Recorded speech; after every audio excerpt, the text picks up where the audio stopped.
Bonjour à tous et bienvenue dans ce JO Tour, l'émission qui revient sur les faits marquants de ces Jeux Olympiques d'hiver de Pékin. Performances, images insolites et exploits, sur Télésud, nous sommes là pour vous faire revivre les temps forts de chaque journée de compétition. Et on démarre maintenant.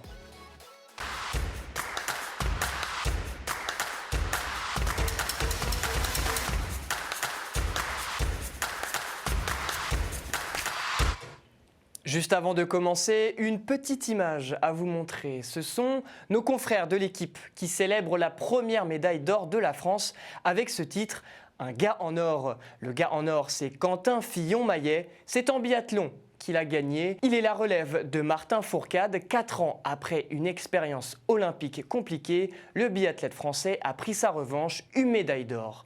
Grâce à lui, le compteur français au JO 2022 est désormais à 5 médailles.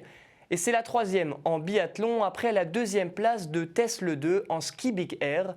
La Française de 20 ans, battue par la Chinoise Ailing Gu, l'a joué fair play en conférence de presse. Un exemple de modestie, on l'écoute. Elle s'est entraînée très dur et moi aussi. J'ai donné le meilleur de moi-même aujourd'hui. J'étais à 100%, je ne pouvais pas faire mieux et ça fait partie du sport de haut niveau et de la compétition. Et si on m'avait dit en venant ici que j'allais revenir avec une médaille d'argent et revenir vice-championne olympique, j'aurais dit oui avec plaisir. Donc j'ai pas à me plaindre et je suis super fière de moi aujourd'hui.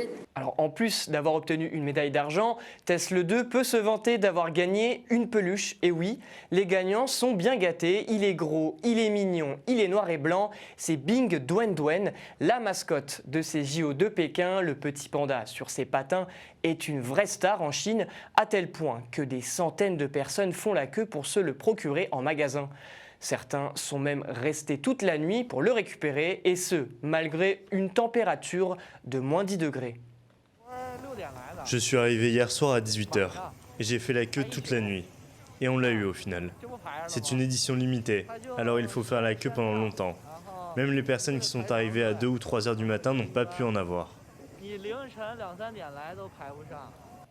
Pour celles et ceux qui n'ont pas eu la chance d'avoir cette peluche, j'ai un petit cadeau de consolation pour vous. Laissez-vous emporter par les saveurs du cocktail olympique, le Olympic Sidecar, un cocktail bleu vif concocté pour marquer les JO d'hiver de Pékin. Alors, je ne vous dis pas la composition de ce cocktail composé d'alcool, je sais juste qu'il est relevé par un filet de jus de citron. À consommer évidemment avec modération. Voilà, c'est tout pour aujourd'hui. Merci d'avoir regardé JO Tour. On se retrouve très vite pour la prochaine édition. En attendant, continuez de vous informer sur Télésud. Au revoir.